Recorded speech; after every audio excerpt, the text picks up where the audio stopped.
Vi i Lesersøkebok vi jobber for at alle skal få tilgang på gode bøker. Vi mener at de som leser i motvind, de skal få de aller beste bøkene.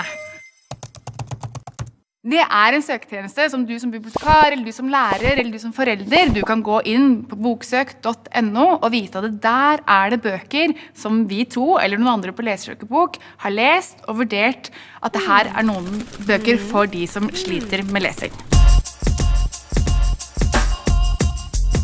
Ute på skolen så det sånn at hver 5. skoleelev strever med å lese og skrive. Så det betyr at hvis du har en klasse på 25 elever, så kan det være sånn at 5 av de trenger ekstra hjelp og ekstra tilrettelegging når de skal lese. Og det skal de jo.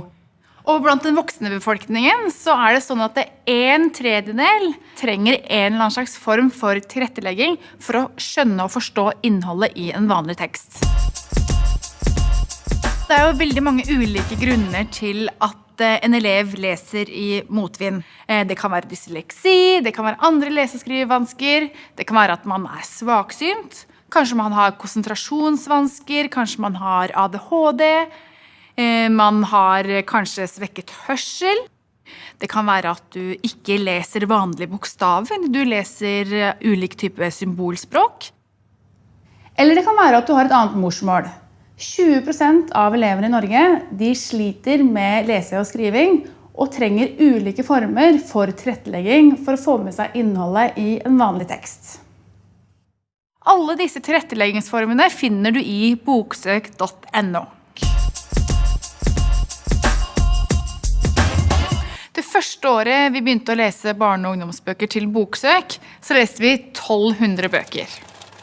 Og av de 1200 bøkene så var det kun 100 som fikk lov til å komme i boksøk.no.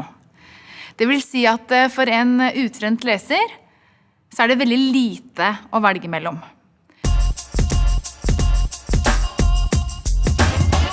Derfor det kjempeviktig at du som formidler, du som lærer og bibliotekar kjenner til boksøk, kjenner til det stedet du kan finne de lettleste bøkene som du kan gi til dine elever, til dine lesere.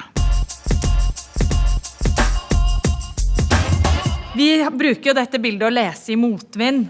Alle som har gått i motvind vet at da må man bruke ekstra krefter. Og når du bruker ekstra krefter, så blir de jo sterkere. Om du har disse superkreftene, eller jobber for å få dem, eller kjenner noen som har det, så håper vi at vi møter deg i boksøk.